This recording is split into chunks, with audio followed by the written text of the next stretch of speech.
Welcome. Sit back, get comfy, and let's get to it.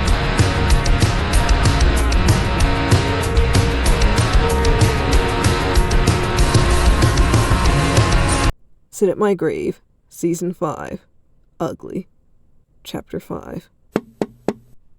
Are we leaving? Arden's voice came out again, his tone getting impatient, the repeated knocking shaking Reed out of his briefly startled state.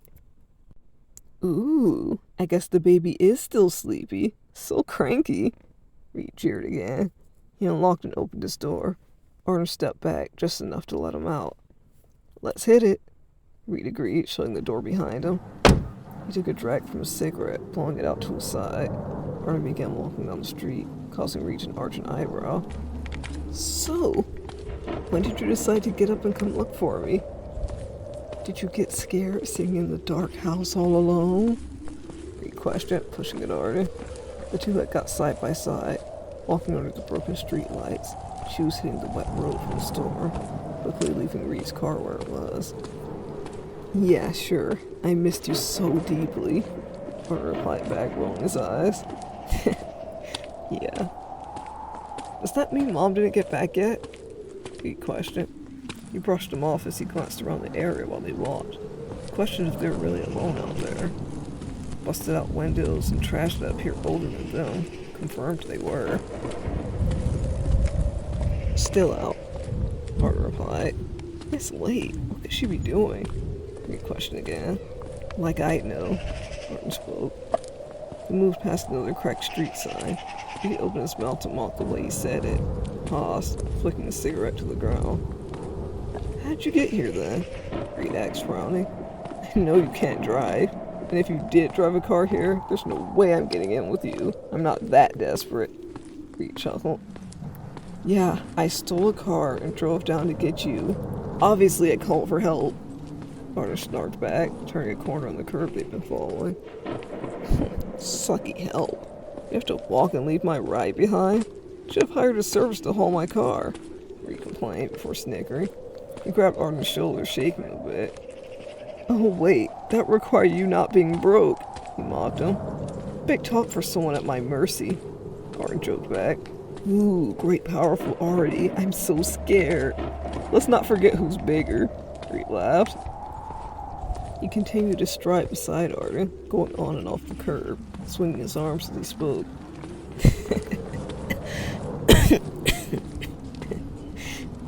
Reed's laughter cracked into a cough. He frowned, but kept going, punching at his chest a bit, trying to get it out. That's what I get for not taking my drink instead. Reed rasped a bit. You should stop smoking. It's a disgusting habit, Arden commented calmly. Why would I take your advice? You make it a habit to keep your face like that. Pretty disgusting if you ask me. Reed coughed again, this time pausing to cough into his hand. Arden walked a few steps in front of him, slowly stopping at a bench. It appeared that it once belonged to a bus stop. It was wet, covered in graffiti, with crusted gum at the bottom. Arden sat down. His deep brown eyes studied Reed, inviting him to sit. Reed walked over with him, pausing just before he sat down. A frown overtook his face. He looked down at Arden, cocking his head to the side. Is there a problem? Aren't you tired? Arden asked. Reed slowly sat down beside him. He leaned back, while Arden was leaning forward.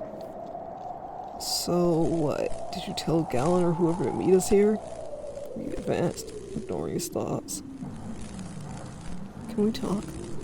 Arden ventured. Reed felt himself tense, his eyes flickering to Arden, then back ahead, staring at the empty, wet street.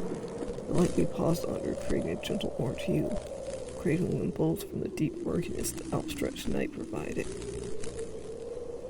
We're talking right now, aren't we? Reed answered, adjusting on the bench. Gonna held a glance towards his brother again. However, the dark still held Arden's own gaze. Arden chuckled softly, and Reed coughed again. Don't you ever get tired of it? His question lingered in the dark.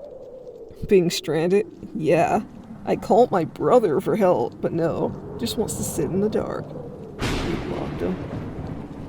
This time, he caught a glimpse of white from Arden smirking. Reed grinned along with them.